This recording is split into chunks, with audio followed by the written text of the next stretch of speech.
안녕하세요. 독일에서 권하는 형, 독학형입니다. 이번 영상에서는 유로비전 이야기를 하려고 합니다. 그 왜 뭐 유럽 노래 대항전쯤으로 새길 수 있겠죠. 그 유럽 방송계에도 그 유럽 연합처럼 요런 유럽 방송 연맹이라고 하는 모임이 있습니다. 얘네가 주관하는 대회입니다, 유로비전. 저기 그 스위스 제네바 북쪽에 레만 호반의 그 위성 도시 그랑사코엑슨의 그 본부가 인제 있거든요. 여기 공항에서 뭐 제네바 가는 길목이죠. 얘네가 인제 그 유럽 방송연맹이 1956 년부터 인제 첫 노래대항전을 시작했고 고거를 인제 우리가 유로비전이라고 부르는데 각 나라 방송사들이 추천을 해요, 그 가수들을. 그래서 걔네가 노래 한 곡씩 들고 나와 가지고 인제 부르는 형태인데 여전히 그런 형태 유지되고 있습니다. 2차 대전 직후에 인제 당시 미국에 의해서 인제 막 소련에 대한 어떤 위협 막 이런 게 이제 부풀려지고 글쎄요, 뭐 당시 소련은 이제 오히려 나치 독일로부터 유럽을 해방시켜 줬던 우방이었는데 갑자기 인제 소련이 하루아침에 인제 악마로 돌변하고 미 군정에 의해서 당시에 왜 그 독일하고 오스트리아가 그 전승 4 개국에 의해서 분할 통치되고 있었잖아요. 왜. 그래서 뭐 각각 뭐 독일의 미군정 뭐 오스트리아에도 미군정 있고 뭐 영군정, 프군정, 소군정 요렇게 인제 군정들이 있었으니까.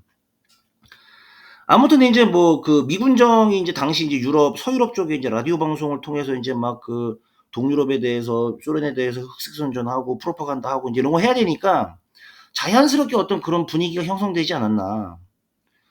아무튼 이제 당시로서는 이제 최대한 어떤 그 전파로 인제 어떤 물량 공세로 서유럽 사람들한테 이제 뜬금없이 소련에 대한 어떤 공포를 심어줘야 돼야 됐던 그런 시대였기 때문에 각국의 주요 방송사들도 이제 마치 나토처럼 뭔가 어떤 '방송계의 어떤 단일 대우를 형성해야 한다.' 뭐 이런 공감대가 생길 수밖에 없었겠죠. 그런 공감대 위에 인제 이탈리아의 당시 인제 산레모 음악제에 영감을 이제 얻은 거죠. 그러면서 '아 이거 유럽 나라들끼리 어떤 그 노래 경쟁하는 요런 방식으로 가 봐도 되겠구나.' 이제 요런 게 인제 좀 이 시기에 이제 본격적으로 이제 논의가 되기 시작을 합니다.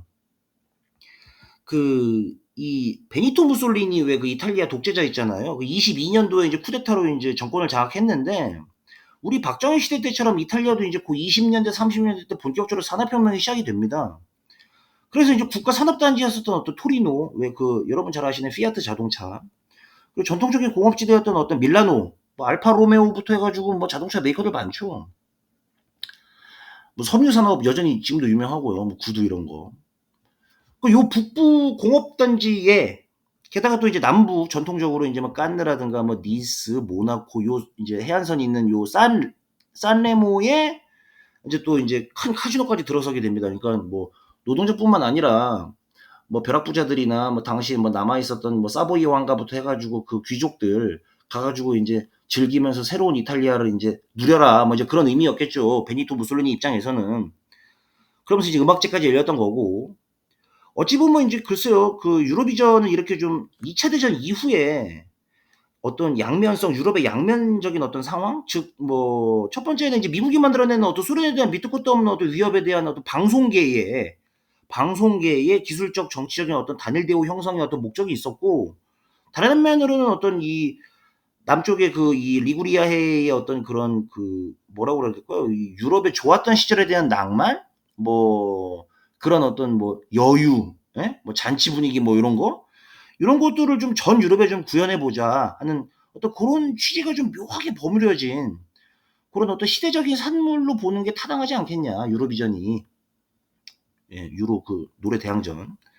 아무튼 이제 올해 인제 유로비전이 68 회였는데 스웨덴 말묘에서 열렸습니다.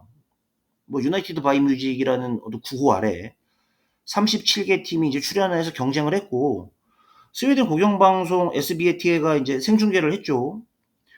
그래서 여기 그 멀린 오케르만 요 그 왼쪽 배우 그리고 오른쪽에 피에트라 미에데 요 그 코미디 우먼이라고 그래야 되나? 이제 요렇게 두 언니가 사회를 봤고요. 근데 인제 올해가 특히 인제 이게 유명해진 게 유로비전이 더 뭐 인제 구설수에 오르내린 게 요 이스라엘의 20살 가수 얘 에덴 골란 얘 때문입니다, 골라니. 얘가 인제 처음에 인제 제출했던 노래가 옥토버 레인인데 요 노래 가사가요. 이 10월 이제 옥토버 레인이니까 이 10 월에 인제 작년 7 일인가요? 그때 왜 그 하마스의 전격적인 작전이 있었던 고때 그걸 이제 의미한다고 해요. 그래서 또 이 가사에서 이 꽃은 이제 이스라엘 희움지에 따르면 신문에 따르면 이제 종종 어떤 그 뭐야 그 전쟁 사망자 요런 걸 이제 뜻한다고 합니다. 그러니까 좀 너무 정치색이 너무 짙었던 거죠.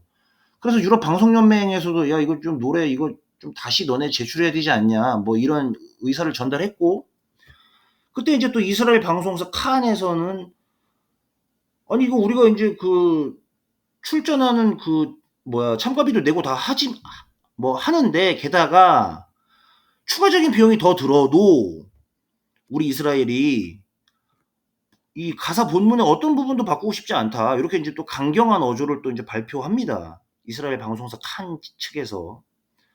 근데 이제 그때 이제 이스라엘 대통령 이 이츠하크 헤어조크가 그 "진상 그만 까자." 뭐 이제 요런 식으로 좀 잘 중재하면서 노래 가사뿐만 아니라 결국 인제 유로비전에 출품하는 노래를 인제 좀 확 바꿔서 허리케인이라고 하는 이름으로 인제 제출하게 되는 고런 인제 또 촌극이 또 인제 빚어지기도 했거든요. 아무튼 인제 요 그 에덴 곤란이 입장을 좀 잠깐 들어보시는 게 나을 것 같아요. I feel honored to have the opportunity to be the voice of my country and stand in front of millions of people and give my all to make them feel something, to show that we're here to show our voice. We treat it very, very importantly and we take it very seriously. So, yeah, it's a super important moment for us, especially this year. 이 옥토버 레인 요 노래에 대한 인제 에덴 곤란이의 드립인데 글쎄요. 뭐 금방이라도 좀 뭐 유로비전 본선 무대에서 이스라엘 국가라도 부를 기세죠. 조증이라고 할 수도 있을 것 같은데 자기가 무슨 짓을 하고 있는지 굉장히 명확하게 인식하고 있는 그런 모습이고요. 뭐 소녀 홍위병 나신 거죠 뭐. 예. 그래서 저는 이 그 에덴 곤란이 이번 사태 보면서 개인적으로 그 이어마 그레제가 생각나더라고요. 그 비르케나우의 금발 짐승 예 뭐 그렇게 불렸었던 악명 높았던 나치 독일 여간수죠.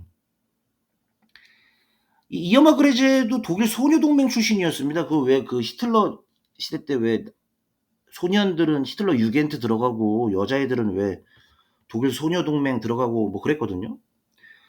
그러니까 이렇게 어렸을 때부터 이렇게 좀 출신 성분을 좀 많이 세탁을 하면서 인제 적극적으로 인제 정권에 인제 이렇게 협조를 하다 보니 1943 년도에 이제 3월 달에 예 아우슈비츠 비르케나우 강제 수용소에 인제 배속을 받고요, 공무원으로. 20 살에 인제 뭐 공무원 된 거죠. 44년 5 월부터 그 아우슈비츠 비르케나우 여성 수용소에 배치가 되는데 하프트 제어린이라고 해 가지고 뭐라고 그래야 되나 이걸 그 주감독자? 예. 그렇게 주감독자가 돼서 최대 3만 명의 여성 수용자들에 대한 모든 권한을 갖게 됩니다. 그 이어마 그레제가. 그리고 이제 딱 1년 동안 폐망 전까지 1년 동안 전설적인 고문과 수용자들에 대한 학대가 시작이 되죠. 그 이오마 그레세가 2차 대전 끝나고 나서 체포되고 나서 인제 뭐 어린 데다가 뭐 이쁘다 막 이래 가지고 서방 언론에서 난리가 났었어요 아주. 그러다 보니까 이 베르겐벨젠 전범 재판에서 이어마가 출석해 가지고 했던 요 말도 인제 많이 좀 회자가 되고 유명해졌는데 "나는 걔네를 손으로 때린 적이 없다." 예. 채찍으로 갈겼죠. 그래서 아무튼 그래서 뭐 인제 이렇게 악명 높은 어떤 그 나치 독일의 여간수였는데 이어마 그레세. 독일 소녀동맹 출신의 이어마 그레세랑 모택동이 또 왜 그 착한 아이들 호혜자라고 불렀던 홍위병들 예 그리고 이번에 그 이 에덴 곤란 얘네는 뭐라고 그래야 돼요 이거 뭐 시오니즘 홍위병쯤 되나요? 선전 가수들? 그 왜 그 뭐야 이북의 그 청년 돌격대 옆에서 그 선전대원들 옆에서 막 이렇게 그 모내기 하면은 막 노래 부르고 걔네처럼 유대주의 청년 돌격대 선전대원이라고 좀 봐야 되지 않을까요? 그 한 지붕의 유럽, 그 유럽의 이 친목 도모하자고 하는 노래 대회인데 거기서 뜬금없이 막 이 진짓하면서 막 애국가를 부르려고 하는 좀 후진 이런 행태에 유럽에서도 반이스라엘 정세가 점점 강해지고 있는데 거기 가뜩이나 인제 또 기름을 부은 애들이죠. 뭐 그렇다고 해 가지고 유럽이 반유대주의로 가지 못할 거라는 거를 이스라엘 누구보다 잘 압니다. 그러니까는 평상시에도 이렇게 팔레스타인 뭐 유치원 가끔 이렇게 심심하면 폭격하기도 했고 요즘에는 아예 대놓고 이제 뭐 폭격하고 마음대로 이제 할 수 있는 거 아니겠습니까? 미국이나 유럽이 어떻게 할 수가 없잖아요. 글쎄요, 뭐 저는 조회수 올려주기 싫어 가지고 에덴 곤란의 허리케인은 이제 들어보지 않았는데, 그래도 뭐 그 이엄마 그레제가 남긴 요 마지막 요 손글씨로 마지막에 요 시를 남겼다고 해요. 이 시만큼 뭐 아름다운 노래겠죠. 뭐 노래 다 아름답지 뭐. 근데 관중규표라는 말이 있더라고요. 왜 그 뭐야 이 대롱으로 표범을 보면 까만 점밖에 안 보인다.